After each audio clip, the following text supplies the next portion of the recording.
Триумфе продолжаются соревнования по волейболу. В юношеской программе сегодня встретились команды Туркменистана и Дальневосточного федерального округа.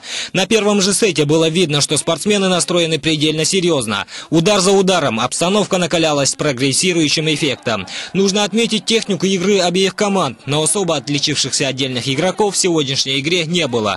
Первый сет закончился со счетом 24-26 в пользу Дальнего Востока. Внешне легко дальневосточники также выиграли и концовку второго сета. На третьем сете туркменские волейболисты вышли с особым настроем. Их частые атаки сопровождались бурной поддержкой болельщиков. Но положительного результата это не дало. Все удары блокировались с невероятной точностью. Где-то туркменские ребята не дотянули. Итог встречи 3-0. Дальневосточники всухую обыграли команду Туркменистана. Отметим, что этот успех стал первым на этих играх для команды Дальнего Востока.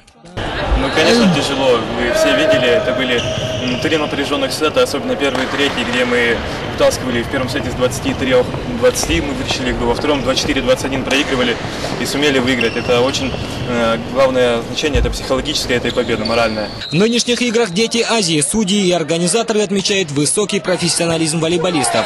Настойчивость и упорство, которые они проявляют во время соревнований, заслуживают только похвалы. Но особо отличилась сибирская команда, которая удивляла всех своими эффектными победами. Остальные команды примерно по классу одинаковые, только более есть люди опытные в команде, они дают знать о том, что больше очков приносят.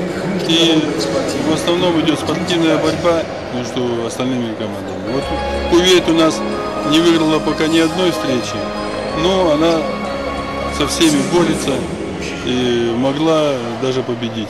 Далее на площадку вышли команды из Кувейта и Сибирского федерального округа. С начальным свистком сибиряки своими пушечными ударами начали буквально громить команду Кувейта. Техника игры у сибирской команды была на высочайшем уровне. Они играли с невероятным спокойствием. Максимум, что удалось добиться кувейтским волейболистам, это 18 очков на третьем сете, когда с появлением большого отрыва по очкам сибиряки расслабились. И вот тогда-то тренер сибирской команды потребовал тайм-аут и хорошенько своих подопечных поругал за столь наглую самоуверенность. Опять-таки 3-0. Сибиряки уверенно завоевали золотую медаль, не потерпев ни одного поражения. Команда сыграла хорошо, все были очень настроены на победу. И плюс у нас болели наши болельщики из Сибирского округа. В общем, это сыграло свою роль. Благодаря этому мы и выиграли. Итак, в мужском волейболе уже досрочно определился чемпион. А завтра за право выйти на пьедестал почета будут бороться команды Якутии, Туркменистана, Кувейта и Дальнего Востока.